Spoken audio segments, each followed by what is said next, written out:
I was just wondering, how does it feel to be an enlightened being?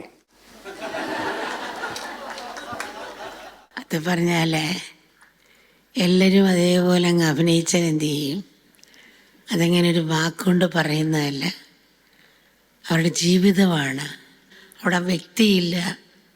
അവരുടെ ഗുണങ്ങൾക്കും അതീതമാണെങ്കിൽ, അവർ ഗുണാതീതമാണെങ്കിലും ഗുണങ്ങളിൽ മാത്രം ജീവിക്കുന്നവരാണ്. എന്നാൽ ഓരോരുത്തർ വരുമ്പോൾ അവരുടെ സാഹചര്യം അനുസരിച്ച് പ്രവർത്തിക്കുന്നതുകൊണ്ട് അവരെങ്ങനെ ഇരിക്കുന്നതെന്ന് പറയാൻ പറ്റുകയില്ല.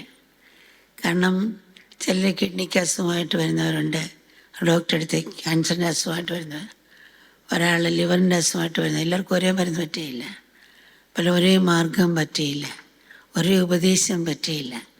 ചില ICU കിടക്കുന്ന രോഗിയെടുത്ത് ഡോക്ടർ കൂടുതൽ സമീപിക്കേണ്ടി വരും. അപ്പോൾ ചിലർക്ക് തോന്നും ഈ ഗുരുവിനെന്താ ഇയാളോട് പ്രത്യേകത എന്ന് തോന്നും. നമ്മുടെ രണ്ട് കണ്ണ് ഒരു ചെറിയ മത്സ്യം വലിയ സമുദ്രത്തെ അളക്കാൻ ശ്രമിക്കുന്ന പോലാണ്. ക്ഷമ, സ്നേഹം, കാരുണ്യം ഇതെല്ലാം തന്നെയും സ്വരൂപമായിരിക്കും. 100 കുടത്തിൽ സൂര്യനുണ്ടെങ്കിൽ സൂര്യനൊന്നല്ലേ ഉള്ളൂ, വെള്ളമുള്ളതാണ് സൂര്യൻ്റെ പ്രതിബിംബം കാണുന്നത്. സൂര്യൻ എല്ലാത്തിലും ആത്മാവിനെ കണ്ട് തന്നെപ്പോലെ തന്നെ സ്നേഹിക്കും. വലത് കൈക്ക് വേദനിച്ച് ഇടതി തലോടുന്ന പോലെ, തൻ്റെ വിരൽ കണ്ണി തട്ടിയ വിരലിനെയും കണ്ണിനെ ആശ്വസിപ്പിക്കുന്ന പോലെ മറ്റുള്ളവരെ സ്നേഹിക്കുക, സേവിക്കുക എന്നുള്ളതാണ് അവരുടെ തത്വം. പിന്നെ പൊട്ടിത്തിരിക്കുമ്പോൾ ഒറ്റയ്ക്കിരിക്കുമ്പോൾ ആ ബോധം തന്നിന്ന് ഭിന്നമല്ല എങ്കിൽ താൻ തന്നെ സകലത എന്നുള്ള രീതിയിലും.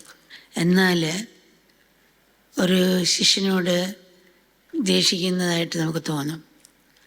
അത് അവരുടെ എല്ലാം ഒരു ഡ്രാമയാണ്.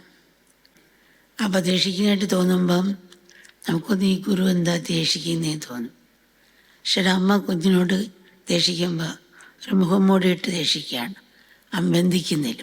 ബന്ധിക്കുക ഒരു അകമുണ്ട്, അത് കരിഞ്ഞ കയറൂല, ബന്ധിക്കുകയില്ല. അപ്പം അതുപോലെ ശിഷ്യക്ക് അവയർനെസ് വരാൻ വേണ്ടി ആ ഒരു ഭാവത്തോടുകൂടി കാണിക്കും. അവരുടെ തലത്തിൽ ഇറങ്ങി ചെയ്യും.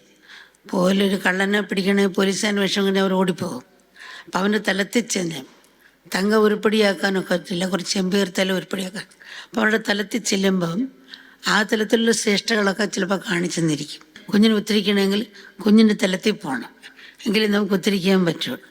അപ്പം അതുപോലെ പിച്ച് നടക്കുന്ന മക്കൾ അമ്മ ഒത്തു നടക്കുന്ന കൂടെ എന്ന് പറയുന്ന പോലെ ആ തലത്തിൽ ചെന്ന് പോകുമ്പം നമ്മൾ മനസ്സിലാക്കിയിരിക്കുന്ന രീതിയിൽ വെച്ച് നോക്കുമ്പോൾ കൺഫ്യൂഷൻ ഉണ്ടാകും. പിന്നെ ഉള്ളത് ഇതാണ്, ആ സമത്വത, ക്ഷമ, സ്നേഹം, കാരുണ്യം, ഇതൊക്കെ നമ്മൾ മനസ്സിലാക്കി ശാസ്ത്രം കൂടെ പഠിച്ചാലേ നമുക്കൊരുവിധം അവരെ മനസ്സിലാക്കാൻ സാധിക്കുകയുള്ളൂ.